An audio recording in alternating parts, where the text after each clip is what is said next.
क्या 60 की उम्र का मतलब है कि अब शरीर और दिमाग का कमजोर होना तय है, या फिर क्या यह जिंदगी की एक नई और भी बेहतर शुरुआत हो सकती है?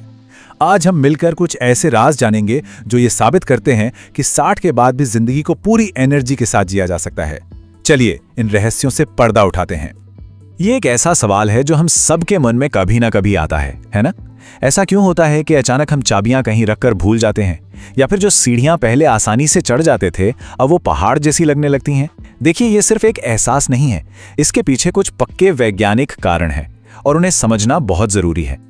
तो चलिए एक जासूस की तरह इन बदलावों की तह तक जाते हैं, क्योंकि किसी भी प्रॉब्लम का सॉल्यूशन तो तभी मिलता है जब हम उस प्रॉब्लम को ठीक से समझ लें। यहां एक बहुत चौंकाने वाली बात है। क्या आप जानते हैं, 60 की उम्र के बाद हमारा शरीर हर साल अपनी लगभग 1% मांसपेशियां यानी मसल्स खो सकता है। इसे सार्कोपीनिया कहते हैं, और यही वो छिपा हुआ विलन है जिसकी वजह से हमें कमजोरी महसूस होती है और हमारा बैलेंस भी बिगड़ने लगता है। तो ये बदलाव आखिर होते क्यों हैं?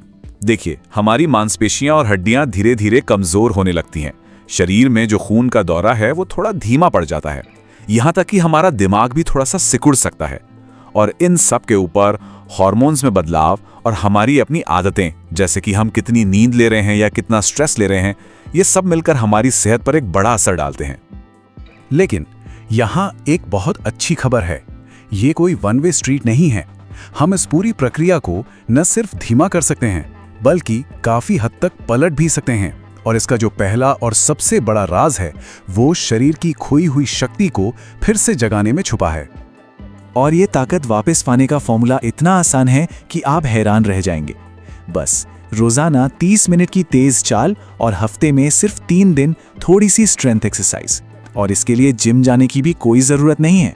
कुर्सी के सहारे उठक बैठक करना या दीवार के सहारे पुशअप्स, ये छोटी छोटी कसरत भी जादू की तरह काम करती हैं, आपकी मांसपेशियों को फिर से बनाने और उन्हें मजबूत करने के लिए। अच्छा, शरीर को तो हमने मजबूत बना लिया, पर उस मजबूत शरीर का क्या फायदा अगर हमारा दिमाग तेज और एक्टिव ना हो?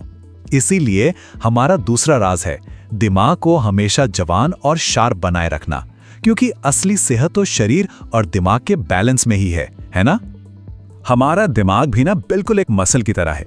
आप इसे जितना इस्तेमाल करेंगे ये उतना ही मजबूत होगा। पहेलियां सुलझाना, सुडोकू खेलना, कोई नई भाषा या स्किल सीखना, या बस एक अच्छी किताब पढ़ना, ये सब दिमाग के लिए बेस्ट एक्सरसाइज हैं। और हाँ, जैसे शरीर को अच्छा खाना चाहिए वैसे दिमाग को भी चाहिए। बादाम, अखरोट, हरी सब्जियां, ये सब ब्रेन फूड हैं जो इसे तेज और हेल्दी रखने में मदद करते हैं। और अब आता है तीसरा और शायद सबसे जरूरी राज। ये वो जादू है जो शरीर और दिमाग दोनों को एक साथ जोड़ता है, और वो है हमारी रोज की आदतें, हमारी लाइफस्टाइल। ये छोटी छोटी चीजें ही मिलकर सबसे बड़ा फर्क पैदा करती हैं। जरा सोचिए, रोज सिर्फ 10 मिनट गहरी सांसें लेना या ध्यान करना, ये आपके दिमाग के लिए एक रीसेट बटन जैसा है। वहीं 7 से 8 घंटे की अच्छी और गहरी नींद आपके दिमाग की अंदर से सफाई करती है, दिन भर की सारी गंदगी बाहर निकाल फेंकती है। और सबसे बड़ी दवा, वो है लोगों से मिलना जुलना। दोस्तों और परिवार के साथ हंसी मजाक और बातचीत हमारी आत्मा के लिए किसी टॉनिक से कम नहीं है। तो अब सवाल ये उठता है कि इन सभी राज को एक साथ मिला के एक पावरफुल रूटीन कैसे बनाया जाए। चलिए एक नजर डालते हैं कि एक एनर्जी से भरपूर दिन असल में कैसा दिख सकता है। दिन की शुरुआत शरीर को एक्टिव करने से हो सकती है। थोड़ी सैर, हल्का व्यायाम। दोपहर में शरीर को अच्छा घर का बना पौष्टिक खाना दें, और फिर थोड़ा सा आराम। शाम का वक्त दोस्तों और परिवार के लिए, और रात सुकून भरी गहरी नींद के लिए। यकीन मानिए, ये सिर्फ एक रूटीन नहीं है, ये एक खुशहाल और सेहतमंद जिंदगी का नुस्खा है। तो एक बात हमेशा याद रखनी है, शुरुआत करने के लिए कभी भी देर नहीं होती। उम्र तो बस कैलेंडर पर लिखा एक नंबर है। असली कहानी तो उन आदतों से बनती है जो हम आज से अपनाते हैं। 60 के बाद भी जिंदगी का सबसे बेहतरीन चैप्टर लिखा जा सकता है। तो आज का सबसे बड़ा राज क्या है? वो ये है कि सेहत का रिमोट कंट्रोल किसी और के पास नहीं, बल्कि हमारे अपने हाथों में है। ये जिंदगी हमारी है, और इसे सेहत और खुशी से भरने का फैसला और पहला कदम हमें आज और अभी उठाना है।